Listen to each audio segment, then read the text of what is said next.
If you do this, okay, and you just raise your hand, okay, do it again. You raise your hand, how it raises in front of you. Like you don't raise your hand like this, and you don't raise your hand like this. It's basically like that, right? Turn over, put the stick in, hold it, turn it back over. That's how you hold the drumstick. So it's an extension of your arm. Now, where do you hold the drumstick? Okay. You can see how my hand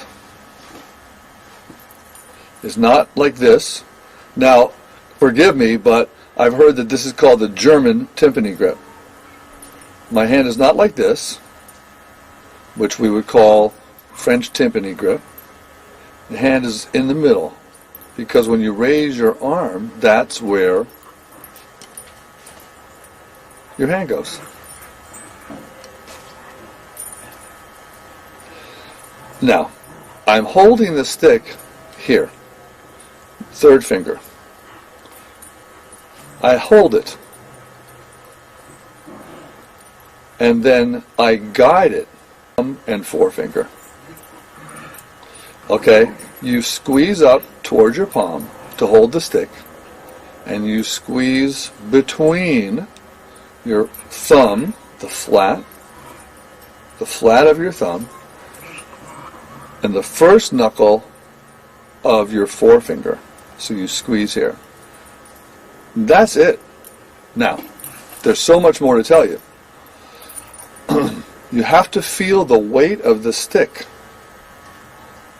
lying here. It lies, feel the weight, it lies in the bottom of the first knuckle of your third finger. That's where it lies. And you guide with these. You see this? That's a result of not doing that or this.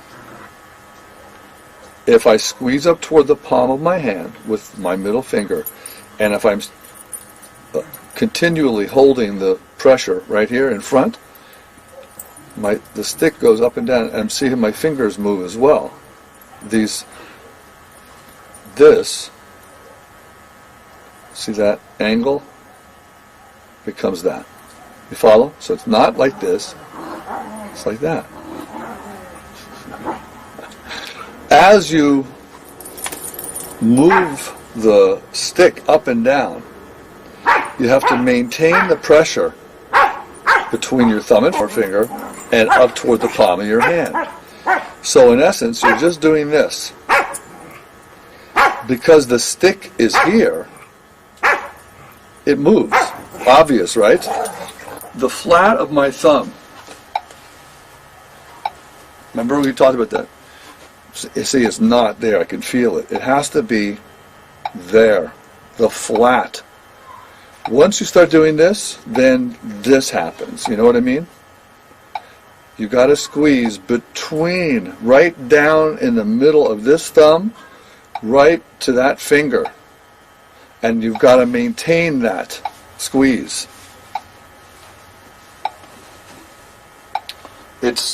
Now, what is the most incredible thing? One of the better things about this technique is that you have to concentrate pretty much all the time. Okay, but the thing is, Mark, you can't lose sight of these very important concepts. Number one, holding on to the stick, not constantly changing your grip. Or in other words, squeezing once between your thumb and forefinger and once up towards your palm, and hold the squeeze throughout all the motions.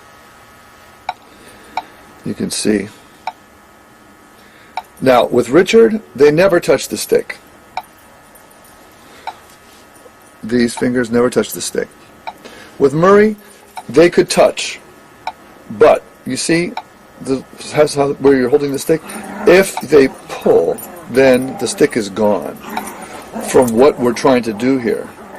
And what we're trying to do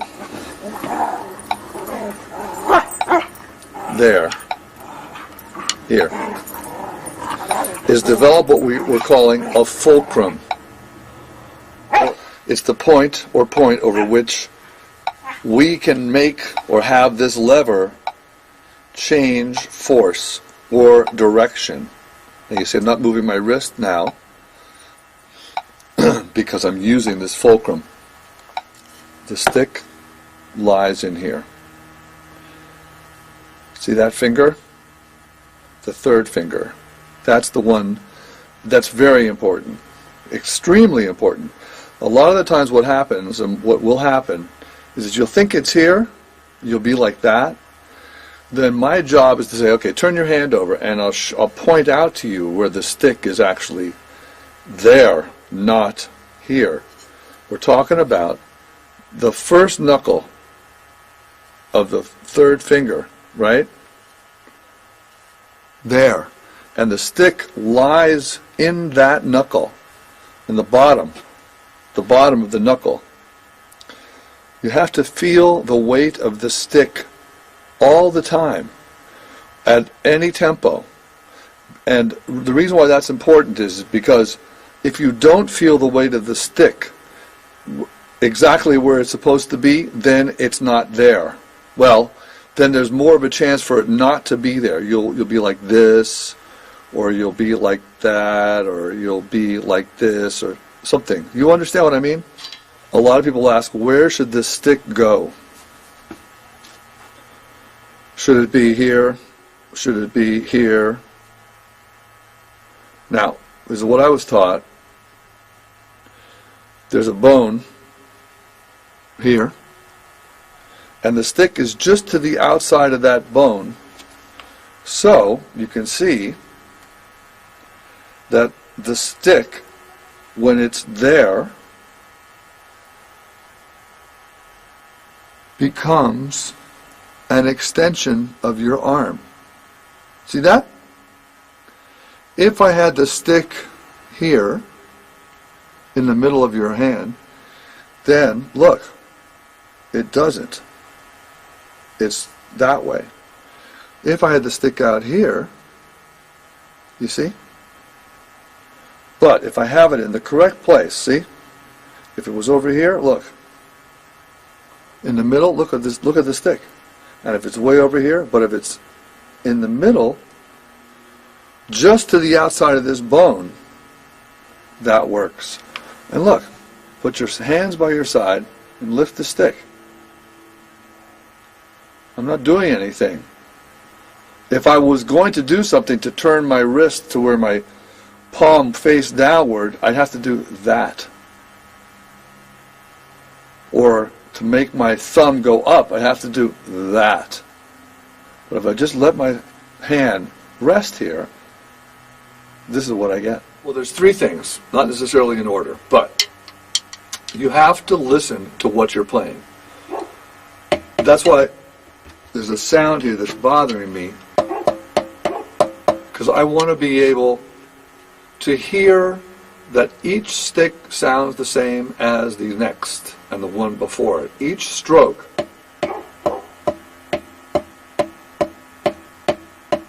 sounds the same.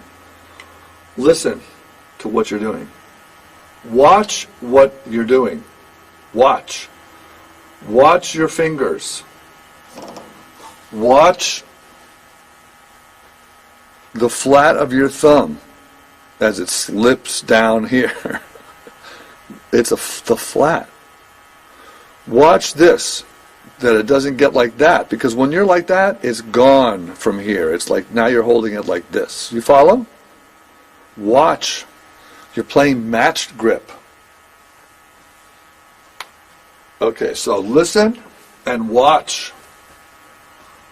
And thirdly, feel. And what I mean by that is feel the wood of the drumstick touching your skin. What a concept. What I mean is, if I say to you that the stick lies here, it lies there in the crease of your knuckle. You follow? And feeling where the wood touches your skin. Okay? And being conscious of that throughout all the strokes that you're doing.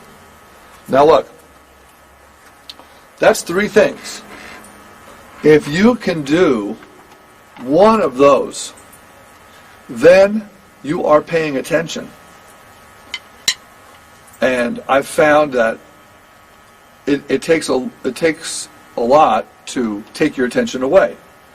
If you can do 2 of these things, then you can't really do anything but pay attention to what you're doing, because doesn't seem to be enough processing speed in your brain to take in other things that are happening outside. Of course, doing all 3 would be really great to be able to do.